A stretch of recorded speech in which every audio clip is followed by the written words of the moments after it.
I'm Alexander Heffner, your host on The Open Mind. Today we're hosting Professor of Politics at Princeton, Keith Whittington. He's also the chair of the academic committee of the newly launching Academic Freedom Alliance, an organization you can find more about online.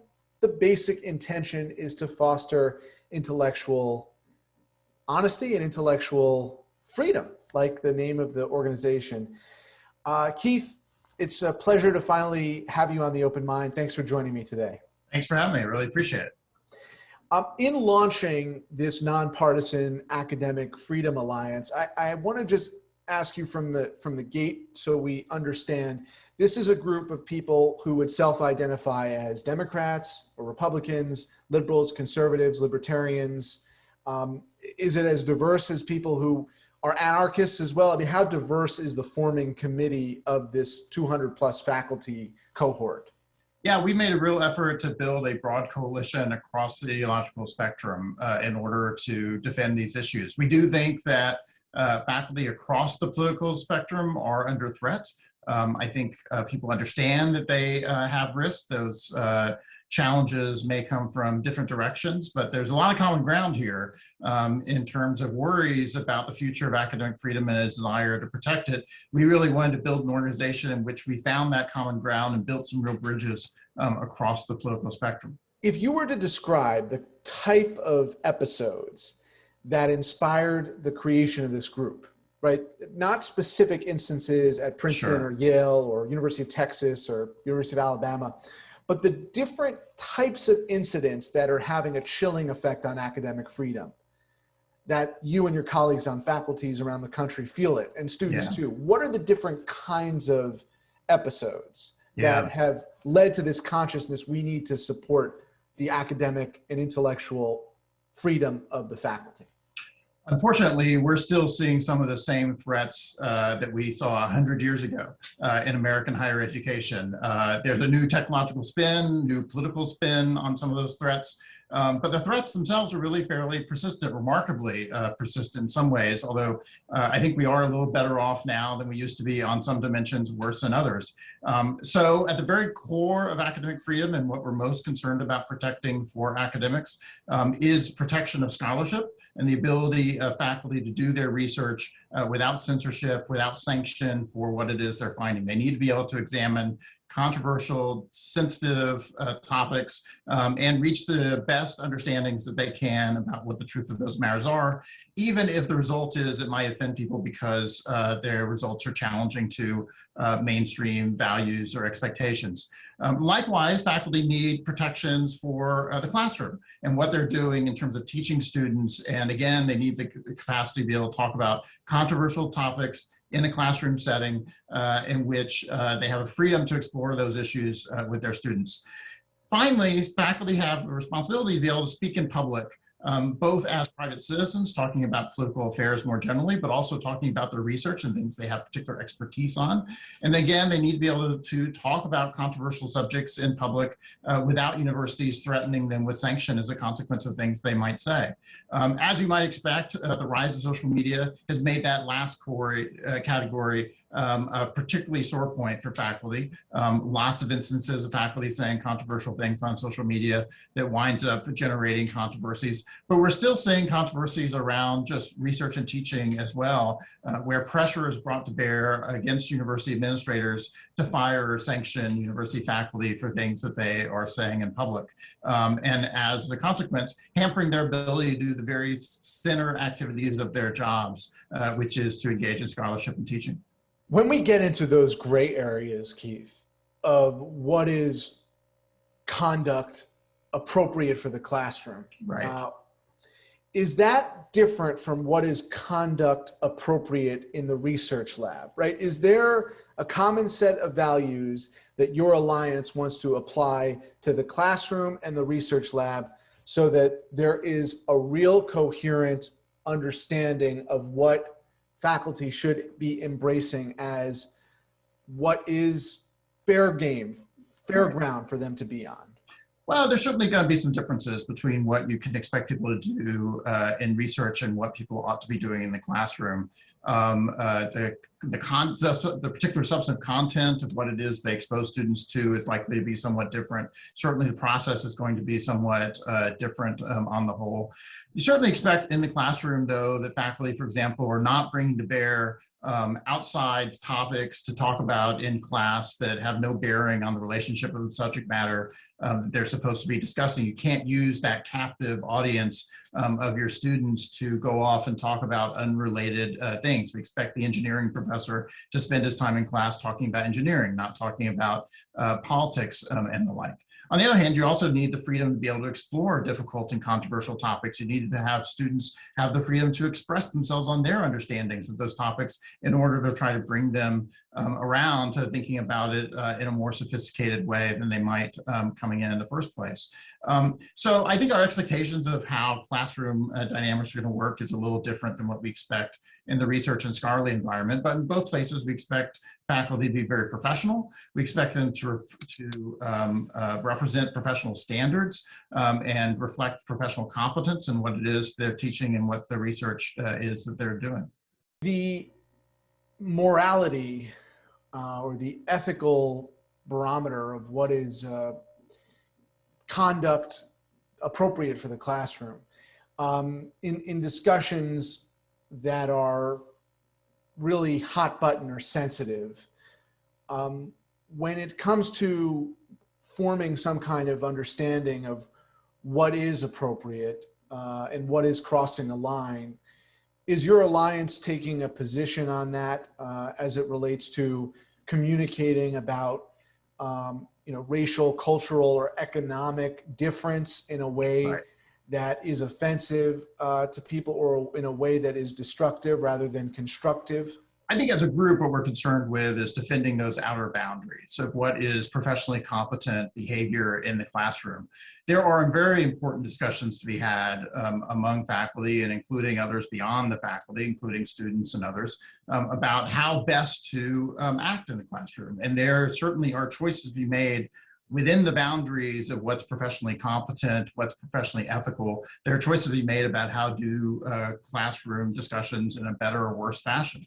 We ought to be having those conversations. I'm confident that many members of this organization will want to be having those conversations. And there's some expectation that there's going to be an evolution and change over time about what's the best practice about how to talk about controversial topics in your classroom, what counts as a controversial topic, and what is it people are going to be particularly sensitive about and how to approach that.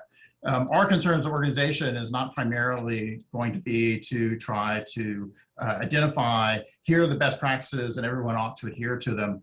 Our concern is to say there's a range of practices that are at least within the field of professionally competent practices. And as long as people are operating within those bounds, they shouldn't be sanctioned, even though they might well be criticized that they're not doing it as well as they could.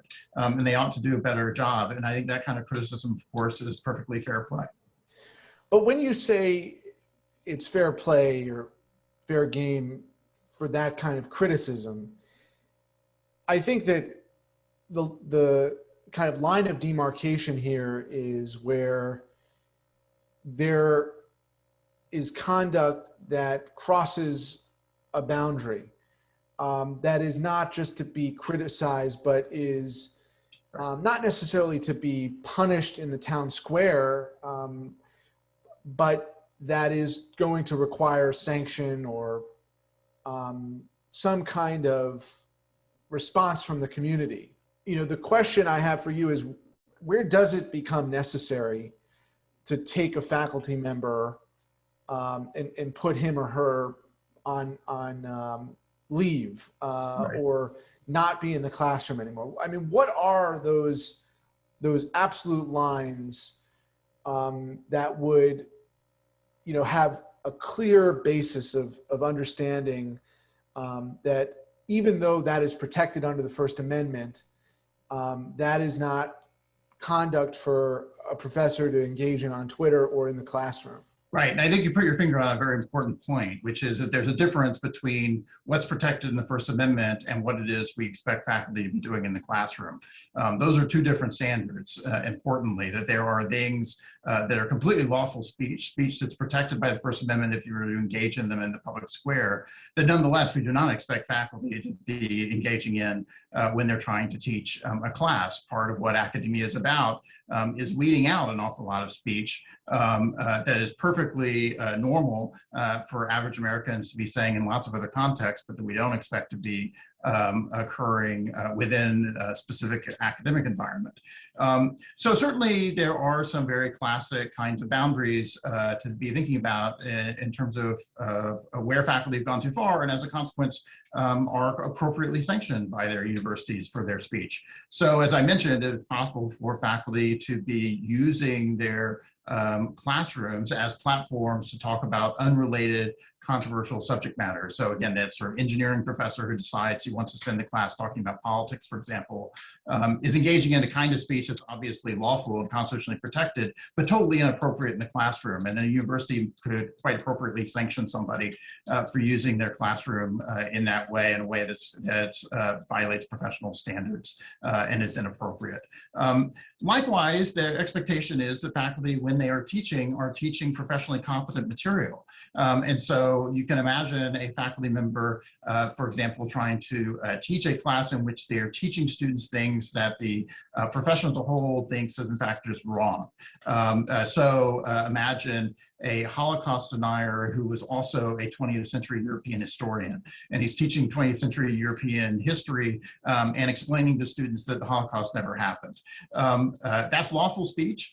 We can imagine somebody publishing articles in a newspaper making these kinds of arguments. Totally inappropriate for somebody to use their classroom to convey that kind of argument because it's professionally incompetent speech. And universities could appropriately sanction somebody for engaging in that kind of behavior. Likewise, if faculty were attacking students in class, so you were directing racial slurs toward members of the class and otherwise harassing individuals in the classroom, that's obviously inappropriate, professionally incompetent, and universities would have a real stake in removing a professor who did that. Even laying aside those kinds of problems that might happen more in the background, for example, a faculty member who was not grading students fairly because they were biased against people of particular races or religions or political orientations, for example, and as a consequence, we're marking them down on tests and the like. A university, I think properly, they could actually find good evidence that that was happening, could reasonably sanction a faculty member if we're conducting their classroom in that kind of way. So there is some speech that we expect people to be careful about how they're using the classroom context. And we expect the kind of care that they're exercising in that context to be different than the kind of care they would be exercising when they're on their personal Twitter feed, for example. I think there's a difference also between, preserving a safe space in which your students cannot be intellectually challenged, and safe as a cop-out to deal with challenging issues, and then the kind of safe space which should be preserved, which is not going to dehumanize anyone. Right. And so the instances that have occurred in recent memory, both with the academic and journalistic communities, involve incidents in which words were expressed that are dehumanizing to the person hearing them, even if they're not being directed at those people. Right. So, I mean, is that fair? Is it not fair that in the sort of modern sensibility, there is a sensitivity to the expression of words, and of course, the person who hears a word when it's not directed at them, or a sentiment for that matter, doesn't have to be a word, right, may not want to confront the person uttering it, and may want to take it through the official channels of that university or institution.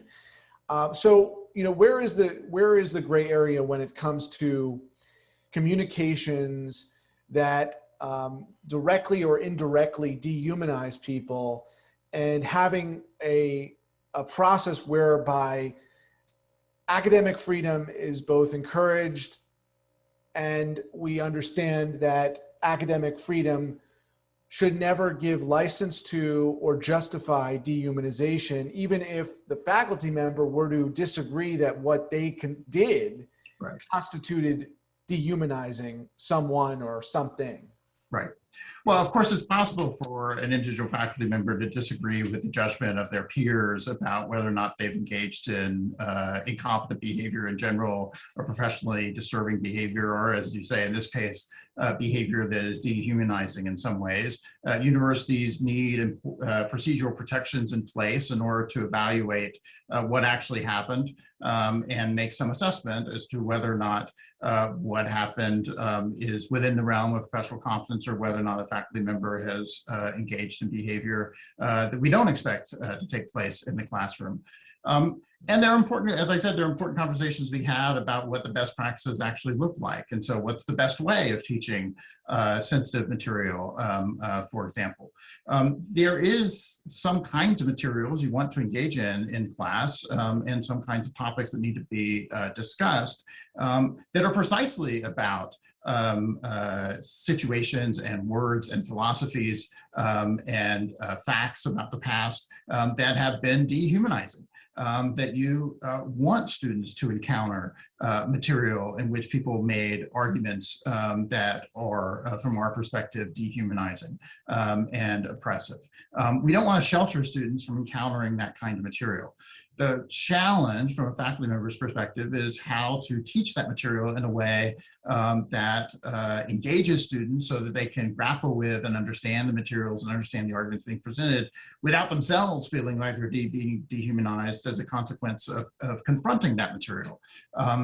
Faculty sometimes make mistakes in doing that. Some people are not nearly as careful as they should be in doing that. Again, I think we can have good conversations about how best to do that, and that's going to be changing over time, given the particular sensitivities of students. And as that evolves, you need to evolve in your own teaching practices and how you try to teach them.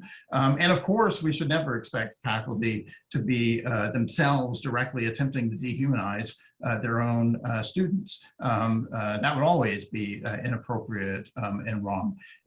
But I think we're not always as careful as we should be about distinguishing between instances in which one individual is trying to dehumanize another individual through their rhetoric or actions, and trying to expose students to material that genuinely does involve efforts to dehumanize individuals, but is not directed toward trying to dehumanize the particular students in the classroom, for example. Keith, you'll hopefully appreciate this as a political scientist and someone who studied history. It's really confounding to me that the term wokeness has been associated with some sort of avant-garde, new high standard of conduct, you know, because the founding of woke actually derives from the Wide Awakes. That was a group of young men who supported President Lincoln and his movement to abolish slavery and support for the Union, the preservation of the Union in the Civil War. And it's striking because of the fact that the Republican Party has virtually no knowledge or care for the fact that woke derived from a Republican, the person who's really considered the forebearer or forefather of republicanism. Now, I'm not so sure liberals know this either. No, right. But the truth is that when you hear someone in his outgoing communications on Twitter, like Secretary Pompeo, criticize wokeness in the context of multiculturalism and liberalism, what was wokeness in the mid 1800s and Reconstruction? The Wide Awakes were fighting for the abolition of slavery.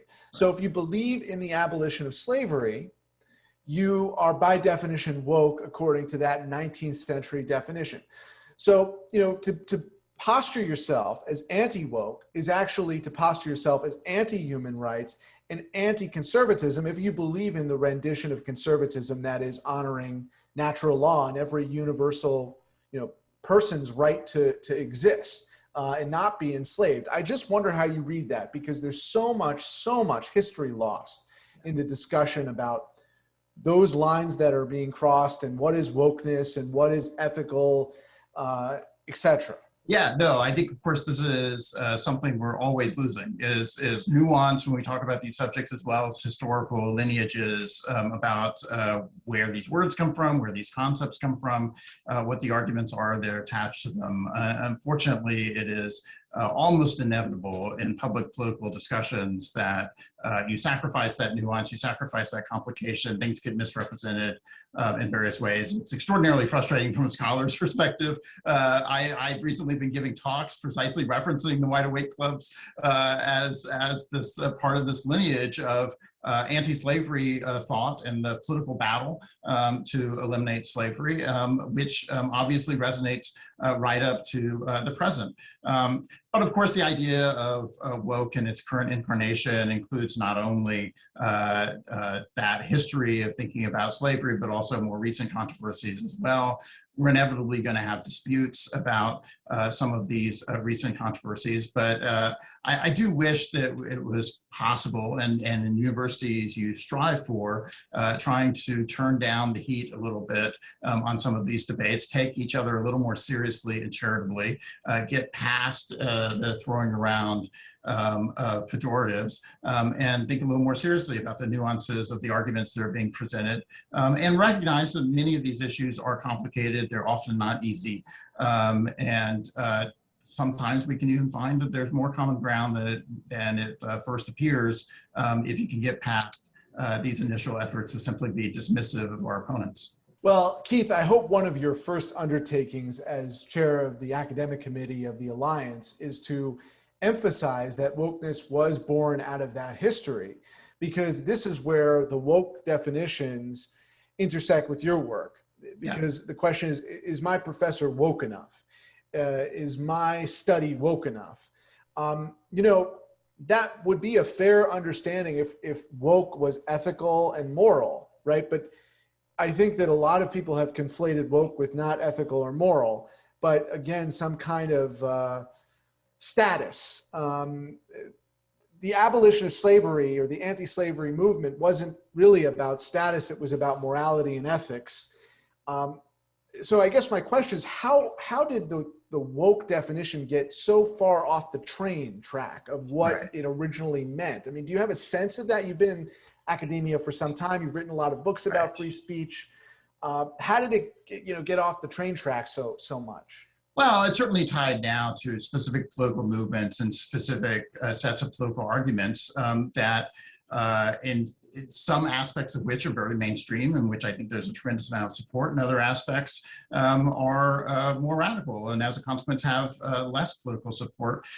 Part of what I find when I'm talking about a lot of these issues, whether it's a term like woke or it's a term like cancel culture, or also in the campus free speech context, safe spaces and trigger warnings, you often have to then ask people, well, specifically, what do you mean when you're referencing this? When you're talking about hate speech or you're talking about wokeness, tell me more about the specific thing you have in mind, because it turns out people are often referring to very different things. And when we're talking about wokeness, for example, the people who are advocating for it and the people who are denouncing it often have very different things in their own heads about what it is they're talking about. Right. Yeah. I mean, I think your example of the Holocaust denier is really important here because Abraham Lincoln said, when new views become true views, I'll adopt them. And I think that's true of morality as well, not just economic data, what the unemployment statistics are for a given month. And so, I mean, the wide awakes as they were conceived were dedicated to canceling, canceling slavery, right? So, just as there ought not be a litmus test for a U.S. senator or a judge on the basis of idiosyncrasies or eccentricities in their worldviews, there are certain basic ideas that we want to accept. And I think one of them should be that anyone who's in the classroom should accept that normatively, subjectively, it was constructive for society for the wide awakes to cancel slavery. And I mean, if you were to apply for a job, whether it's at Mississippi State or Yale or University of Oklahoma, and you were to say or demonstrate your view that slavery should not have been canceled, I don't think you should be hired, right? Just right. point blank. So, when we think of this idea of defining woke, and similarly understanding the value of Black lives and Black human beings, I mean, do you agree that when we do put definitions on the bones, like you just said, that there should be some criteria assessing people who are educating our youth, whether it's grade school or college profs? Well, just to start with that last point, I think we want to distinguish between grade school teachers and college professors, right? They're engaged in a very different enterprise. We're dealing with a very different student body. And there are important distinctions to be drawn about what we want and expect out of the two, such that we don't necessarily think that the same standards ought to be applying to college professors as we think are applying to elementary school teachers. But I think the larger point is certainly a correct one, that on the whole, societies evolve and develop in part by moving as to what constitutes acceptable behavior in society and what doesn't, what's politically on the table and reasonable to debate and what's not, and things wind up getting taken off that agenda. People operating in mainstream society understand that and ought to expect it. And the process by which we make these changes are often messy and sometimes heated and divisive. But when we're on the other side of them, you do form a new consensus, and the new consensus puts some people on the margins, and that's how things operate. I think that's totally fair and perfectly reasonable in certain kinds of contexts. I should also note, though, that part of what and academia does that as well, right? There are ideas that as a professional scholar working in a particular discipline, for example, you understand have been rejected, and you would be regarded as professionally competent if you're trying to teach students those ideas and you're making arguments on behalf of those ideas that everyone in your profession understands have been long rejected. On the other hand, we also want to make space for people who have very unorthodox and unconventional views. That's part of what's been attractive about academia. You were running out of time, but I just wanted to say, Keith, I think it's important to distinguish between revisionist history, revisionist morality, and when revising the record in some way becomes antithetical to civil society. We could go on forever. I really appreciate the work you're doing at the Alliance. I encourage our viewers to check it out. Professor of Politics at Princeton, Keith Whittington, thank you for your time today. Appreciate it. Thank you very much. Please visit the Open Mind website at 13.org/openmind to view this program online.